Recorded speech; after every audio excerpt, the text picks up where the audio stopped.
Are you still using drum machines and sample packs in your trap productions? If so, I've got a great technique for you. I'm running you through the 5 steps to transform your acoustic snare drum recordings, your own recordings, to transform those into the gated trap snare that we know and love. It's going to be 5 steps. It's simple, easy. My name's Tim from Audio Tutor. Let's dive in. This to this. Let's go. All right, guys, so as I said, it's going to be really simple and straightforward today with 5 steps. I never do like the 5-step process, but I think I should. I should make it nice and straightforward for you guys. So I've got this beat here. This is like a trap style beat, but you're instantly going to notice a problem with the regular snare drum sound here.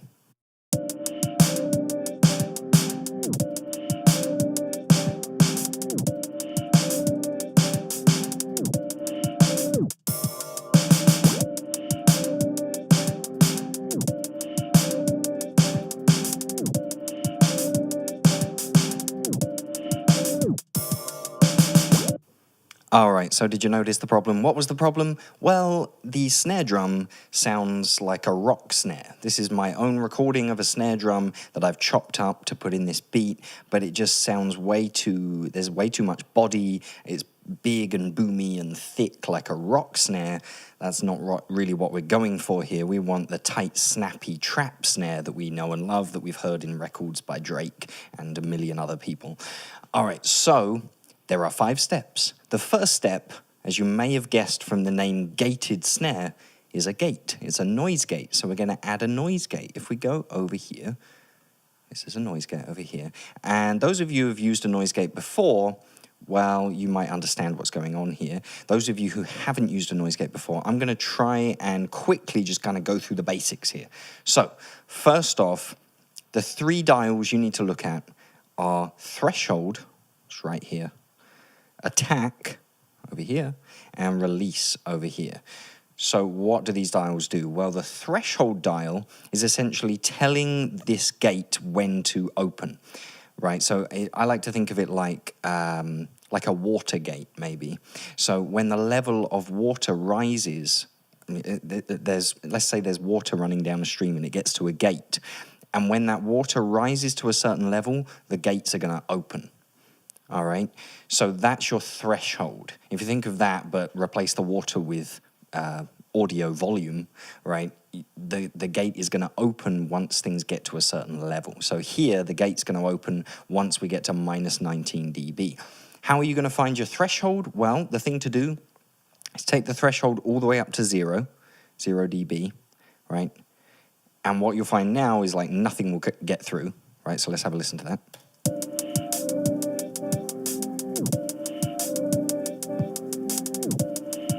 Right, so the snare drum's not coming through at all because the snare drum isn't reaching 0 dB yet. But if we take it down a bit, let's take it down to like -7, say. Still not coming through. Let's take it down -11.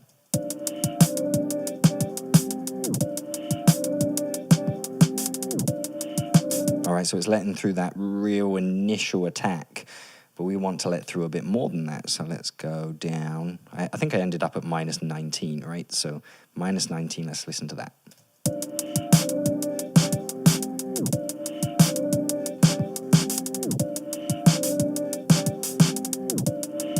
All right, so it's letting through that snare drum now because a lot of that sound is reaching -19 dB now, so it's letting it through. Now, the attack and release dials here, so the attack dial, basically that means how quick are those gates going to open. Once you reach -19 dB, how quick are those gates going to open to let that sound through? I've set it as 0 milliseconds. That's technically impossible, so I don't really know why they write that on here, because that would defy the laws of physics, I'm sure. So technically that's, point something of a millisecond. But basically, those gates are opening as quick as humanly or digitally possible. All right, so they're opening super duper fast. And then the release is how quickly those gates are going to close again. All right, so the gates are going to close in 51.1 milliseconds, if you want to be precise, or let's say about 50.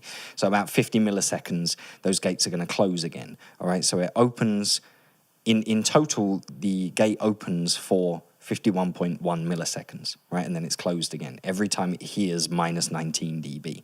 This is how a noise gate works. I hope that made some sense. If it didn't, throw some questions in the comment section below. I'd love to answer them. All right, so let's listen to, once again, the noise gate and what it's doing. That's the very first step, is your noise gate.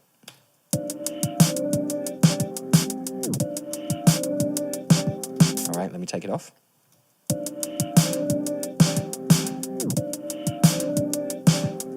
I'll put it back on.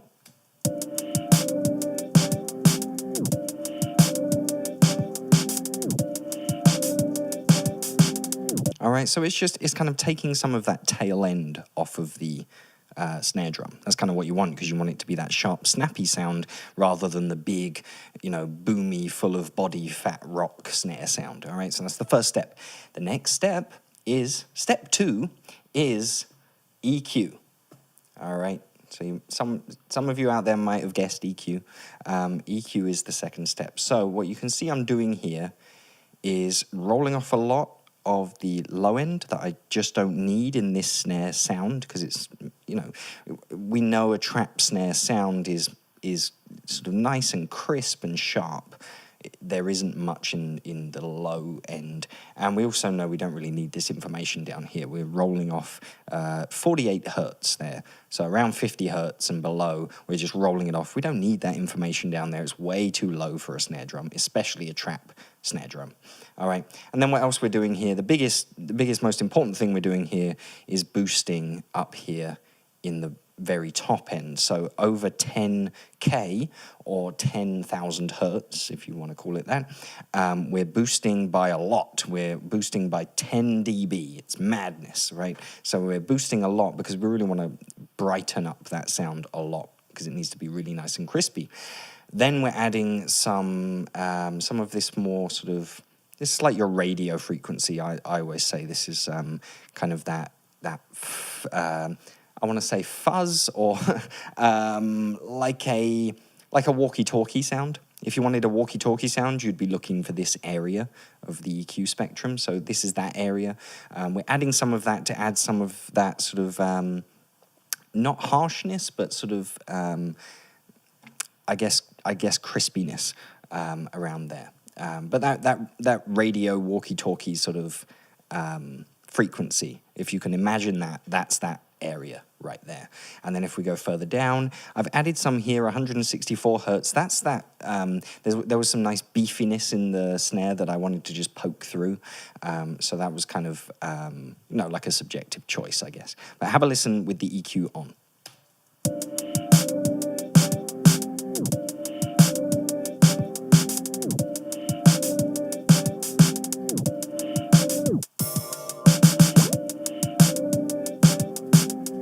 Let me take it off.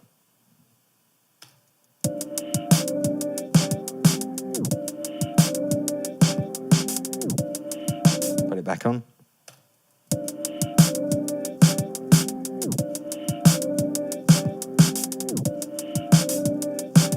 All right, so you can just hear the main important difference is that it's got way brighter, way more crispiness in the top end.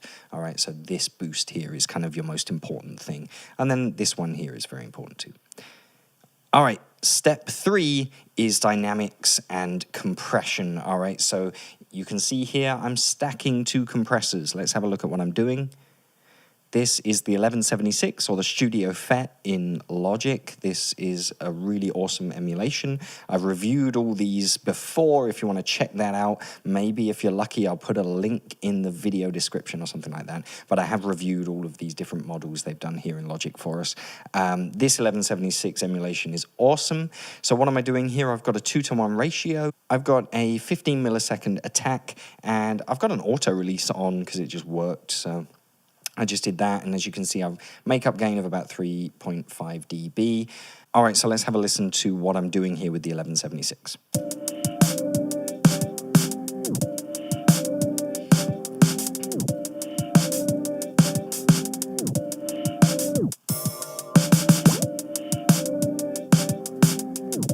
Okay, so it's huge amounts of gain reduction there. We're talking like, it's maybe 11, maybe 12 dB, somewhere around there. It's a lot. it just worked for me. I usually don't do that amount, but the emulation here of the 1176 is really good, and it's adding a lot of sort of that fuzziness that you get with the 1176. So it worked really nicely, and it's adding so much aggression to the sound by clamping down on that transient. So that's the first thing, and then I'm actually stacking another 1176 on top of that. So on this one, it's the same attack and release settings. I believe it's actually all the same settings. I think it's all the same. So I sometimes just do that. It's like a quick technique is just copy and paste the exact same compressor on top of the other compressor. So stack the two together and you really beef things up. So let's have a listen.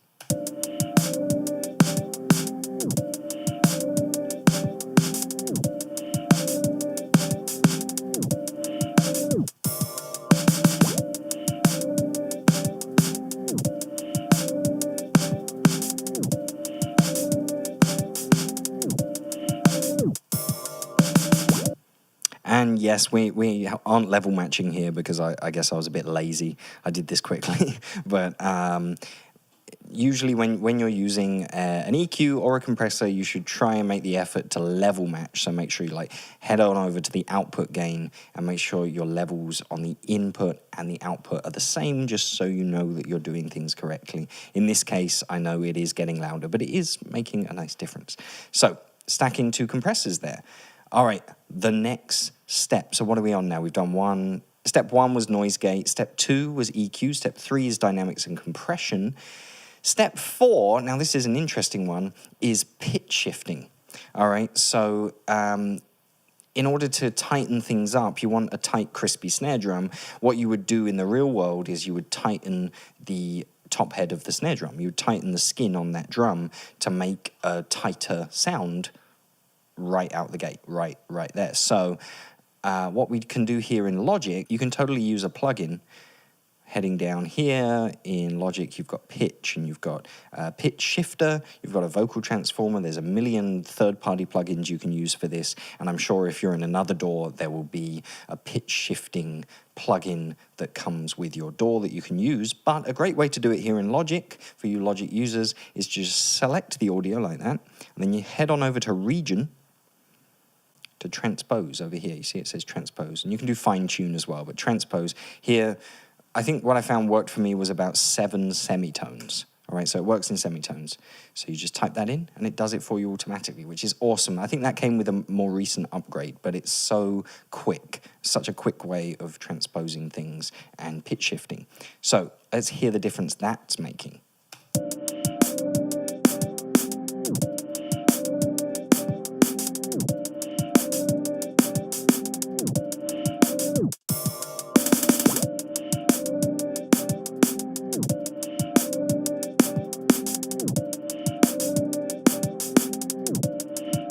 All right, so it's become a whole thing now. It sounds so awesome. It sounds like a trap snare finally. Just we're taking it up and essentially tightening the top head of that snare drum has just crisped things up so much. So let me, I'm going to go back and transpose it back down so we can hear the difference.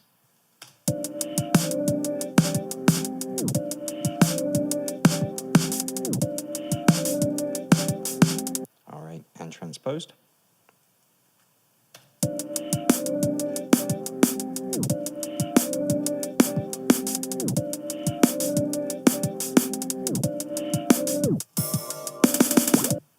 All right, so that's making a huge difference, and we are almost there, my friends. So we're 4 steps in, we've got one more to do. The very last step is to put that sound now. Now, we've created this real synthesized sounding snare drum, right? This no longer really sounds like a real instrument, and we need to kind of add a bit of that human feel back in there. The way we do that is we need to put it back into a real room, right? As if we're really hearing it in a real room, and we do that with Reverb, of course. You may have guessed that. So you can grab any Reverb plugin you'd like, and you want to put it in some sort of just a small room, right? So here I've got a 0.9 second, so less than 1 second tail on the reverb. So it's like a small room. Here it's called recording room, but a small, not too dense, just a small room. All right, so head on over to your room presets and have a play around.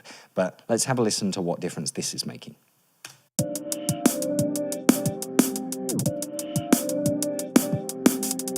All right, I'll take it off.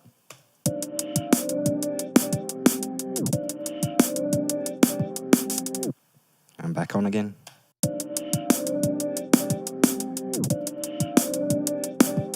You hear how it just puts it in a real space for us, brings it back to life, makes it sound less of just a completely synthesized instrument, all right? I'll just do a solo so you can hear that. Compared to. All right, you hear how it makes it so much more natural, like a real instrument.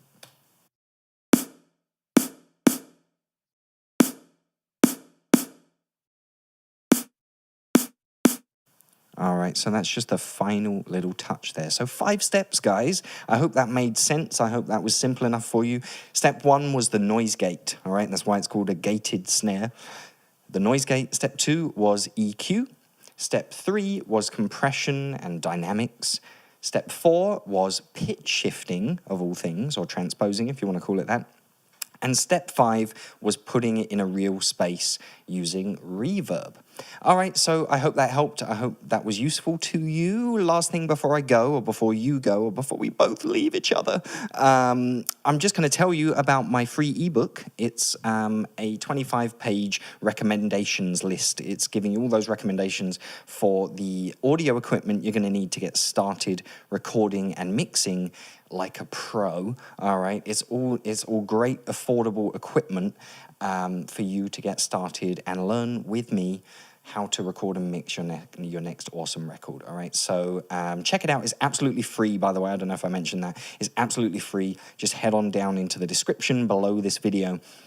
Click the description, you put in your email address and click submit or something like that, and I'll send it straight over to you for you to enjoy. It's 25 pages long, so it's not just like a 1-page nothing. It's 25 pages. It's legit, guys. So check it out. It's just a free gift from me to you. I hope you enjoy it. I hope you enjoyed this video, and I'll see you soon. I'll see you soon on the next one. All right. My name's Tim from Audio Tutor. Ciao.